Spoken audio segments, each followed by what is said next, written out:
تو جہاں بدنگاہی سے بچنے کا حکم قرآن کریم نے مردوں کو بھی دیا، عورتوں کو بھی دیا، دونوں کو الگ الگ حکم دیے گئے کہ مرد بھی اپنی نگاہ کی حفاظت کرے اور عورت بھی اپنی نگاہ کی حفاظت کرے۔ لیکن اسی پر بس نہیں کیا گیا، بلکہ عورتوں کو جو ہے مکمل طور پر پردے کے اندر رہنے کا حکم دیا گیا۔ قرآن کریم کہتا ہے یا ایھا النبی قل لازواجک وبناتک ونساء المؤمنین یدنین علیہن من جلابیبہن، اے نبی صلی اللہ علیہ وسلم آپ اپنی ازواج مطہرات کو اور اپنی بیٹیوں کو اور مسلمان عورتوں کو حکم دیجئے، ان کو کہیے کہ وہ اپنے سروں کے اوپر، اپنے جسموں کے اوپر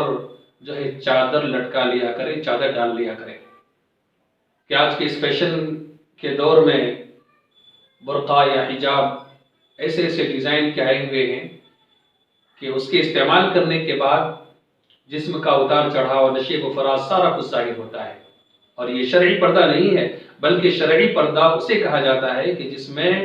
انسان کے سر کے بال سے لے کر پیر کے ناخن تک پوری طرح سے اس طرح سے ڈھکا ہوا ہو کہ جسم کا نشیب و فراز بھی ظاہر نہ ہو۔ اور یہ صرف جسم کی حد تک نہیں ہے، بلکہ یہ بھی حکم دیا گیا کہ جب عورتیں باہر نکلے تو خبردار ان کے پازیب کی آواز بھی ظاہر نہ ہو۔